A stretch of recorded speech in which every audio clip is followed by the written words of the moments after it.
Mama mmoja akaja kanisani kule Dar es Salaam tulipo, akaniambia, pastor, naomba uniombee. Nikamwambia, nikuombee kitu gani? Akaniambia, nafikiri mimi nina shida.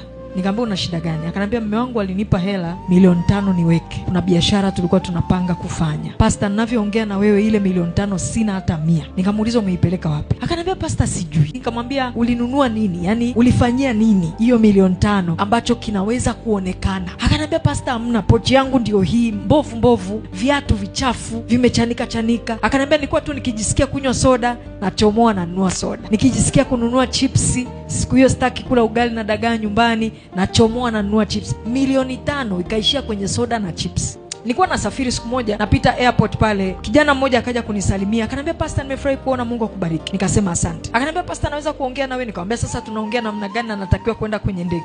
Akaniambia, tuongee wakati unatembea. Anafanya kazi kule airport. Akaniambia, pastor, hapa nilipo mimi nina pressure na vidonda vya tumbo. Nikamwambia, kwa nini? Akaniambia, pastor, mke nilie naye, huyu anayempa mwenzie vidonda vya tumbo, hata kutafuta school fees hawezi. Tuseme wewe ndio Mungu sasa, alafu kuna likesi kama hilo. Mtu mmoja hata akanitafuta leo akaniambia, sasa pastor, mimi Mungu amenibariki, Mungu amenipa pesa, Mungu amenipa hivi, Mungu amenipa hivi, lakini mke nilie naye hajihusishi na chochote. Ukimpa hata pesa, fanya biashara, hiyo biashara itakufa. Nimempa mitaji mpaka nimechoka, hakuna kitu anachofanya kinafanikiwa. Sasa huyo baba anakutana na Amina ambaye sio tu ana supportive documents, sio tu ana mguu wa bia, ana akili. Kwa nini asichepuke? Hatusemi kwamba kuchepuka ni sawa, hatusemi kwamba kuchepuka ndio jibu la matatizo ya ndoa, lakini wakati mwingine tunatengeneza mazingira magumu nyumbani. Kuna vitu vingine, watu wa Mungu, hebu tuwe tunakaa tunafikiria. Mimi mtu anapokuja ananiambia, mume wangu anishirikishi, mume wangu hivi, mume wangu hivi, huwa namwambia, naomba nikutane na mume wako kwanza, kwa sababu wanawake tuna tabia kutafuta sympathy, na wakati mwingine wakuta sisi ndio wenye shida. Hivi vitu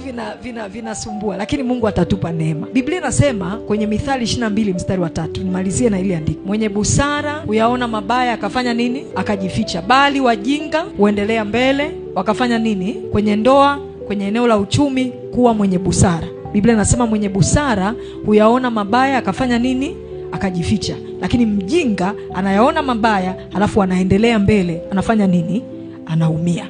Kwa hiyo kwenye eneo la uchumi, kwenye familia, angalia kichwa cha mwenzio kikoje. Ukiona mbele kuna mabaya, Biblia inasema fanya nini? Tafuta namna ya kujificha, tafuta namna ya kufanya nini? Ya kujilinda. Bwana asifiwe. Usiwe mjinga ukaendelea mbele alafu ukafanya nini? Ukaumia.